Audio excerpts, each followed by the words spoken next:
Keadilan dan kebenaran dicapai bukan hanya satu-satunya lewat mekanisme hukum. Dalam praktek peradilan sudah begitu banyak terbukti baik di Indonesia maupun di negara-negara lain bahwa proses hukum kadang-kadang justru menimbulkan ketidakadilan. Bahkan proses hukum itu sampai kepada titik tertentu banyak ketidakadilan. Kemudian orang mengatakan wah hukuman 8 bulan sudah ringan. Bahkan tadi ada juga mengatakan misalnya ya cuma denda 20.000. Kalau saya bukan masalah 10 bulan, 10 tahun atau 10 juta atau 1 juta atau 1 miliar, tapi 1 hari pun hukuman itu dijatuhkan jika ada ketidakadilan di dalam penegakan hukum itu harus dilawan. Itu yang harus kita uji bersama. Maka saya mengatakan apapun nanti putusannya dalam kasus Habib Rizik, saya sarankan kepada tim lawyer, kalau Anda mau melakukan PK nanti, misalnya Anda banding kasasi mau PK, tunda PK setelah 2024. Karena kalau Anda PK sekarang, ya saya nggak yakin, itu aja.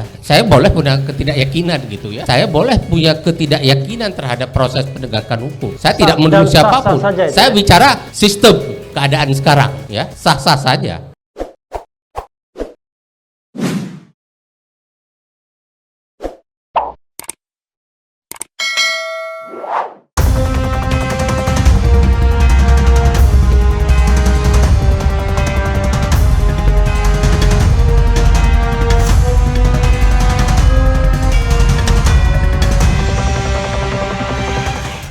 Ya jadi gini, kadang-kadang orang suka berbicara begini. Sudah, kalau ini kan persoalan hukum, bawa aja ke ranah hukum. Seolah-olah proses hukum adalah satu-satunya saluran untuk memperoleh keadilan dan kebenaran. Keadilan dan kebenaran dicapai bukan hanya satu-satunya lewat mekanisme hukum. Dalam praktek peradilan sudah begitu banyak terbukti baik di Indonesia maupun di negara-negara lain bahwa proses hukum kadang-kadang justru menimbulkan ketidakadilan. Bahkan proses hukum itu sampai kepada titik tertentu banyak ketidakadilan. Maaf ya, saya tidak bermaksud berbicara gini. Contohnya kasus Joko Chandra. Kasus Joko Chandra ini kenapa akhirnya dia menjadi buronan? Karena ada proses hukum yang tidak berkeadilan terhadap dia. Karena melanggar hukum acara ketika jaksa boleh diberikan kesempatan mengajukan PK dalam perkara pidana. Jadi banyak orang mengatakan ya kalau memang tidak puas lewat proses hukum, itu keliru. Tapi point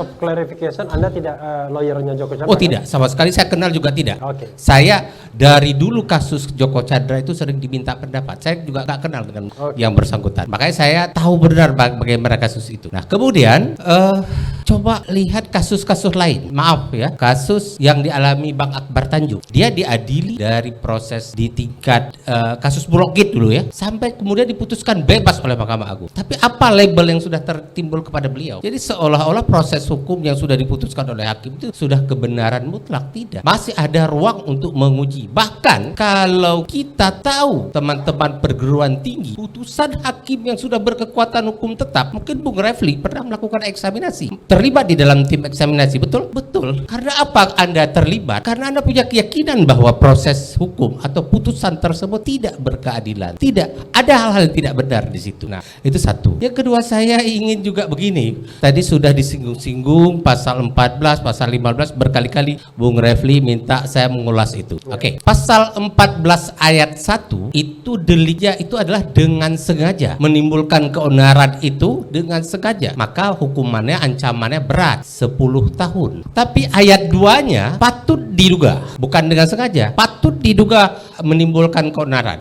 Jadi patut diduga dalam terminologi hukum pidana ini masuk dalam kategori culpa, kelalaian. Nah, sehingga ancamannya hanya 3 tahun. Nah, pasal 15 ancamannya 2 tahun karena culpa juga dengan begini. Dia mengerti, namun seharusnya dia dapat menduga. Jadi ada unsur culpa di situ. Nah, kemudian ancamannya 2 tahun. Ayat 2, pasal 14 ayat 2, pasal 15 itu tidak bisa orang itu ditahan. Proses peradilan boleh setelah putusan berkekuatan hukum tetap, kalau dia salah baru masuk ke penjara, tapi tidak boleh dilakukan penahanan sejak awal.